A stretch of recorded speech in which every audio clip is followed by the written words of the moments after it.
Última parte da nossa aula de hoje.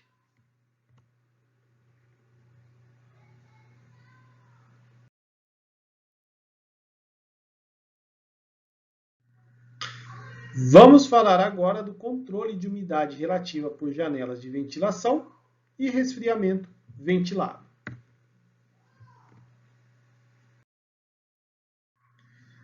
Bom, resfriamento ventilado. Isso está muito ligado àquela tecnologia de resfriamento evaporativo que eu falei para vocês. E agora eu vou falar para vocês como que é instalado. A gente até já comentou na aula passada, tá? Mas a gente vai entender, vai ver quais são os tipos que nós temos, tá?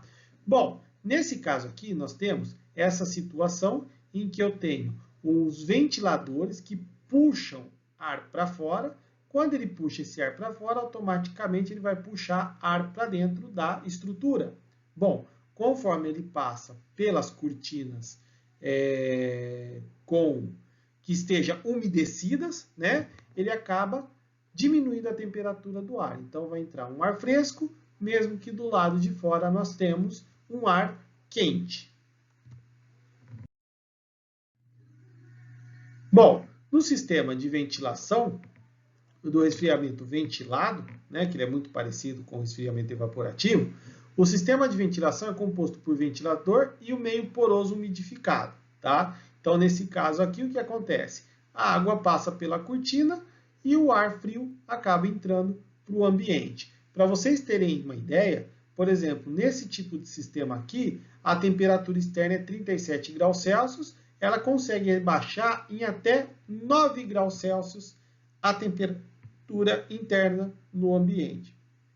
É um grau de diminuição de temperatura muito alto isso daí, né? Para você ver como que é um sistema que é bem eficiente para poder controlar a temperatura interna de uma estrutura. Bom, como falei para vocês, nós temos dois tipos de resfriamento ventilado. Nós temos o de pressão negativa. O que é pressão negativa? Joga o ar para fora e ele puxa ar para dentro. E tem uma pressão positiva, em que ele já pega o ar e empurra para essa cortina e essa cortina já embute esse ar frio para dentro. Como o ar quente ele é menos denso que o ar frio, a tendência é que esse ar quente vá para cima da estrutura. E aí ele pode ser expulso para o ambiente se tiver alguma janela no seu teto. Bom, e como é que funciona esses exaustores aí, né?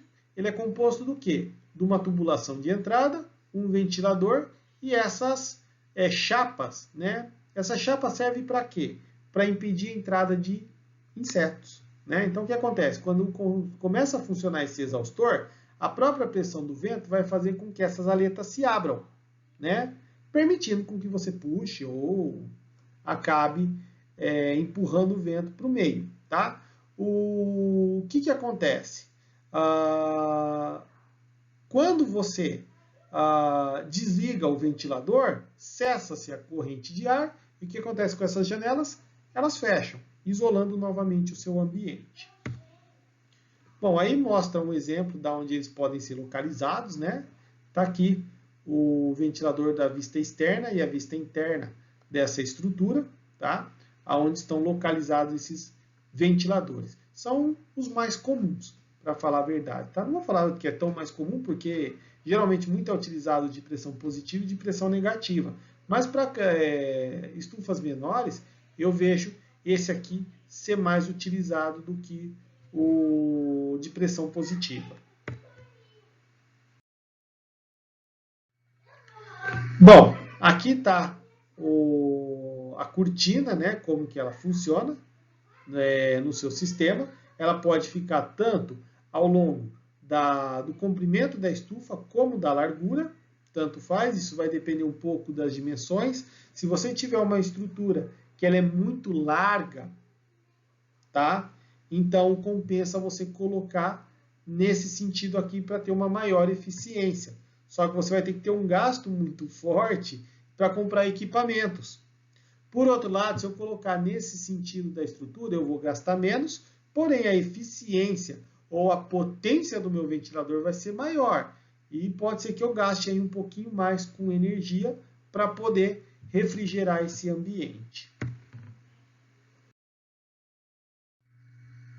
Bom, vamos falar agora sobre ventilação, né? A ventilação, ele é a inserção da massa de ar úmida para o interior da estufa e remoção de massa de ar quente do seu interior. Ou seja, é você abrir a sua estrutura e permitir que se passe uma corrente de ar frio, expulsando justamente essa massa de ar quente, tá? Em termos de abertura, o KITAS 2013, eles afirmam que é bom você ter, para dimensionamento, de 15% a 30% da área de chão com janela de abertura para ter um resfriamento adequado, uma possibilidade de entrar uma quantidade de massa de ar para poder controlar o seu ambiente, ok? Bom, que tipo de abertura que nós temos que podemos fazer numa estrutura de cultivo protegido? Nós temos aberturas do tipo lateral, lanterninha e zenital.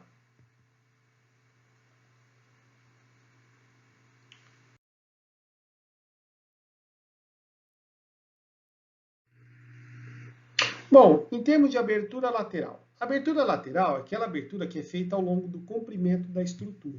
Tá? Então você tem uma janela que permite o quê? Passar uma corrente de ar ao longo da largura da nossa estrutura. Tá? Ela tem janelas móveis na vertical, ou seja, ela pode subir e descer a qualquer momento. Tá bom? Bom, de certa maneira, há muita estrutura que às vezes a pessoa só coloca a cobertura plástica por cima.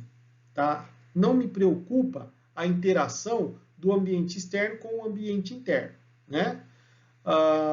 Nesse caso, esse tipo de situação, quando a gente só tem cobertura superior na estrutura, é porque eu estou preocupado com radiação solar ou proteger de intempéries, como chuva, por exemplo. Tá bom? Agora, quando eu tenho essas aberturas laterais na estrutura da minha estufa, eu quero ter um controle maior da minha produção e também eu quero fazer algum tipo de proteção contra pragas, tá bom? Então, assim você tem as estufas que têm fechamento lateral. Mas aí você pode colocar essas janelas para poder ajudar a equilibrar a temperatura interna, né? Num dia mais quente, por exemplo, que seja necessário. Que aí são as estufas que são totalmente fechadas, inclusive nas laterais. Bom, aí mostra alguns tipos de janela e abertura de janela vertical, né? Nós temos aqui as janelas que sobem, que descem, e nós temos as janelas que podem subir para poder fazer essa abertura, tá? Bom, eu coloquei essa figura aí de propósito, tá? E gostaria que vocês pensassem um pouco qual delas é a correta. É a que desce de cima para baixo a janela ou aqui ela sobe? Isso é um erro muito comum em projetos de estufa, tá bom? Bom, só para vocês aí se ambientarem, né? Já devem ter pensado um pouco em relação a isso, né? Como que eu vou atuar? Bom, eu tenho massa de ar quente e massa de ar fria. Qual fica em cima, qual fica embaixo? De certa maneira, a massa de ar quente ela é menos densa, então ela fica em cima. A massa de ar fria é mais densa, fica embaixo. Por isso que quando vocês descem ali estão indo para a faculdade, né? Aí vocês sobem ali a Angatuba, pela Raposo Tavares, antes do Trevinho. Olha, a cidade está toda lá embaixo, cercada com aquela nuvem densa de neblina. Né? Por que está densa lá embaixo? Por que ela não subiu? E eu consigo mesmo, numa altitude maior, ter um céu mais limpo? É porque a massa de ar é mais pesada e ficou ali embaixo. A mesma coisa é dentro de estufa. Né? Então, o que acontece? Se eu quero remover a massa de ar quente, aonde que essa massa de ar quente vai dar dentro da minha estufa? Em cima ou embaixo? Ela vai estar em cima, porque ela é menos densa. Né? Então, se eu tiver uma janela de aberturas de cima para baixo, ela é mais eficiente. Por quê? Porque a corrente de ar vai entrar por aqui e vai remover justamente aonde está a minha camada de ar quente. Agora, se eu faço uma abertura de baixo para cima, Quando ele vai remover, a primeira massa que ele vai remover de ar é aquela massa que está mais fria dentro da estufa, né? E isso é um erro muito comum que eu vejo em estufas, né? Toda janela que eles têm é de cima para baixo, para poder abrir ela, né? Para fechar, desculpa. E não o contrário, né? Você teria que, para poder fazer a abertura, teria que ser fixa embaixo e móvel no sentido em que você fecha o topo e quando tiver que abrir, você abre apenas liberando a parte superior da estufa, tá? Nesse caso dessa estufa aqui, não é tão gritante esse erro, porque ele tem janelas no topo também, que ajuda a eliminar esse calor.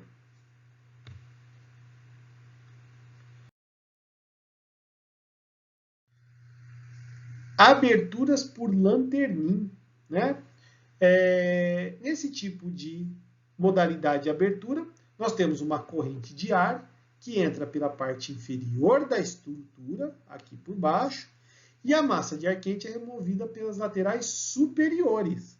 Tá? Então, você tem aberturas no topo da estrutura, em que quando entra essa massa de ar, ela vai justamente empurrar essa massa de ar quente para sair no topo da estrutura. Tá? Essa abertura por lanternim pode ser feita por janelas laterais e lanternins, que é o nome justamente dessa abertura no topo da estrutura. Aqui a gente apresenta alguns modelos de abertura por lanternim. Nós podemos ter aberturas para cada para cada estufa, né, para cada bloco de estufa. Então entra a massa de ar por baixo e ele sai por cima essa massa de ar quente. Tem essa aqui que é a abertura única, que entra por todos os lados, ela tem um ponto de saída, como também nós temos alguns tipos de estufas em que o teto ele se abre. Tá? Esse aqui é o mais eficiente de todos, porque você consegue ter uma área de abertura muito grande. Então vem toda essa massa de ar por baixo e empurra essa massa de ar quente para fora da estrutura. Aqui nós temos mais algumas configurações, como eu mostrei para vocês, né? Ali mostrava só o caminho do ar frio e do ar quente. Aqui são fotos realmente de estruturas que mostram essa abertura por lanterninha.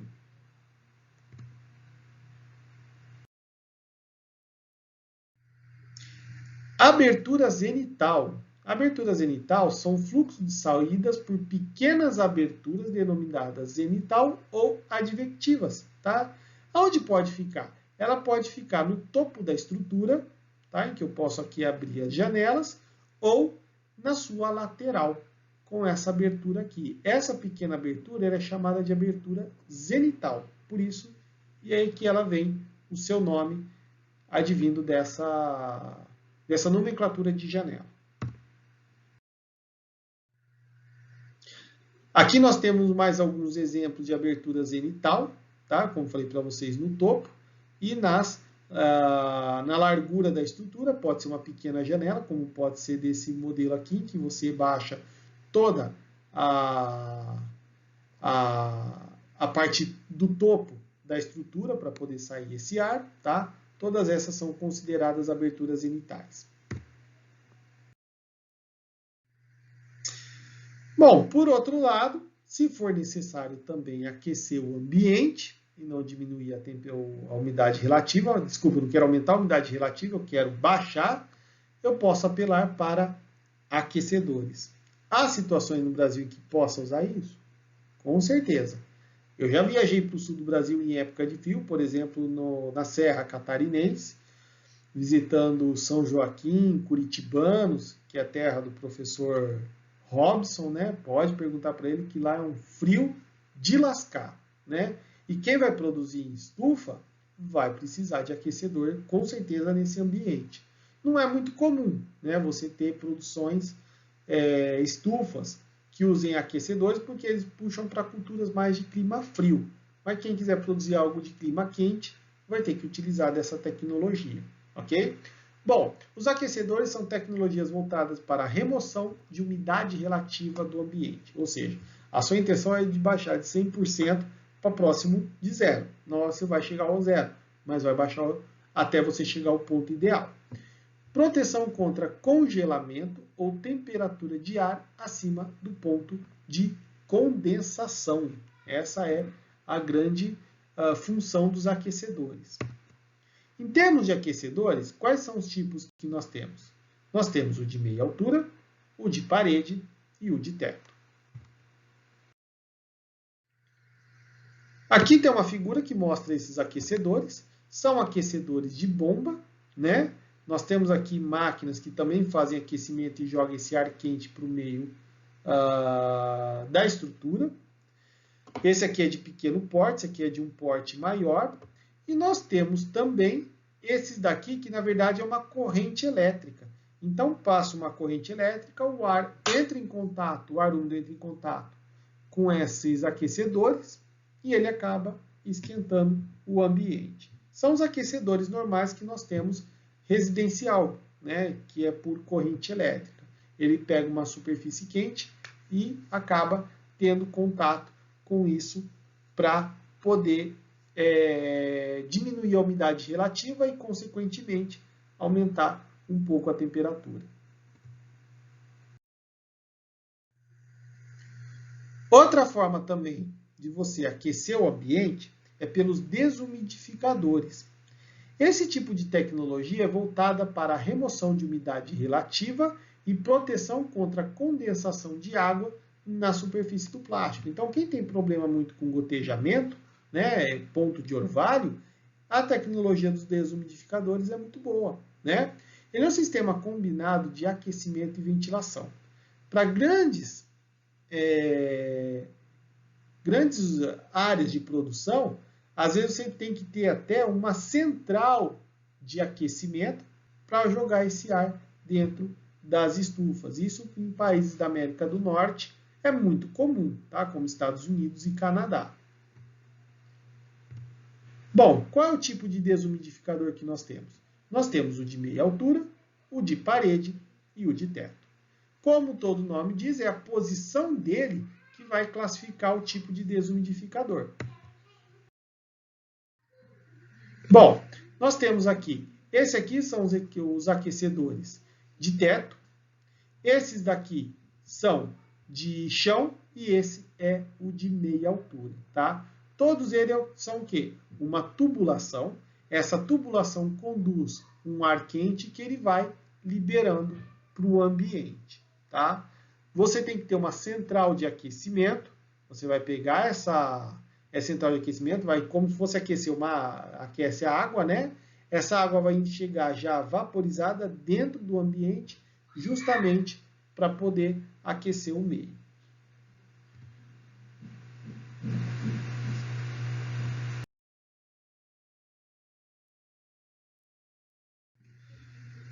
Bom, agora a pergunta que fica é: quando devo usar cada tecnologia para controle climático?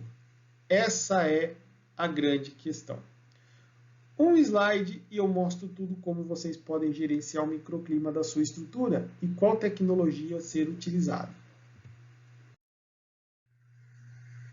Para isso, nós precisamos entender esse diagrama carta psicrométrica, como ela é chamada, tá? A carta psicrométrica é uma carta que relaciona temperatura de bulbo seco, temperatura de bulbo úmido e umidade relativa do ambiente.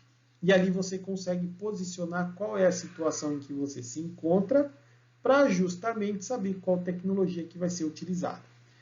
Essa carta psicrométrica, tá? Ela tem várias zonas, em que é a zona de conforto. Essa região aqui é a ótima para minha produção, tá? Nós temos a 2, que é a zona de ventilação, que é onde, se eu analisar, por exemplo, a minha temperatura de bulbo seco com a umidade relativa, que são essas linhas aqui vermelhas, né? Ou você pode colocar até essa razão de umidade aqui, né? Essa outra coluna, e você consegue ver que ele está na zona 2. Então, por exemplo, vamos dizer o seguinte, que eu tenho aqui uma temperatura de bulbo seco de 30 graus Celsius e uma razão de umidade relativa de 10%. Então, ele está aqui, ó. Pim! Chegou nesse ponto, tá? O que eu tenho que fazer? Zona de ventilação. Uma zona de ventilação eu consigo diminuir a minha umidade relativa, né? Na verdade, não a umidade relativa, mas diminuir a temperatura de bulbo seco para que ele volte a cair nesse ambiente, tá bom? Nós temos o resfriamento, a zona 3 aqui, que é o resfriamento evaporativo. Então, se eu tiver com o meu ponto nessa zona 3, eu vou ter que usar o resfriamento evaporativo para poder condicionar de novo a minha produção nessa zona 1. 4, zona de massa térmica para resfriamento, que é essa região mais avermelhada aqui, ou seja, eu posso tanto utilizar a tecnologia de resfriamento, se ele ficar no 2, o resfriamento evaporativo, ou se cair nessa região aqui, usar a zona de massa térmica para resfriamento. Automaticamente ele vai voltar para a zona de conforto da planta. Zona de ar-condicionado, é um tipo de tecnologia aqui, né, 5, que é muito gritante, nunca vi ser usada em nenhum tipo de estrutura, tá? Porque essa carta psicrométrica é geral para até conforto térmico humano, tá? 6, zona de umidificação, essa zona aqui embaixo. Então, se eu tiver temperatura de um bulbo seco e umidade relativa nessa região, eu vou utilizar essa tecnologia de umidificação para poder elevar a minha umidade relativa. Veja que eu tenho uma umidade relativa muito baixa, que se eu elevar ela, ó, eu vou chegar na zona térmica de conforto. Por isso que eu tenho que umidificar o ambiente. A zona 7 aqui, que são regiões 7, 8 e 9, são regiões mais frias, né? A 6, 7, 8 e 9. A 7, ela é zona de massa térmica para aquecimento, tá? Ou seja, então nesse caso eu vou ter que usar aqueles aquecedores para poder jogar de volta nesse ponto. Zona de aquecimento solar passivo, ou seja, eu posso utilizar a radiação solar para poder aquecer o ambiente. E o 9, que é a zona de aquecimento artificial, que aí você precisa, inclusive, de um sistema de aquecimento mais forte. Então, vejam que se eu conseguir colocar a minha condição de umidade relativa e temperatura de bulbo seco nesse ponto de análise da nossa carta, né, eu consigo obter o local aonde vai se encontrar a minha condição climática e qual é a tecnologia que eu vou utilizar para poder conseguir melhorar as condições climáticas, ou melhor, gerenciá-las.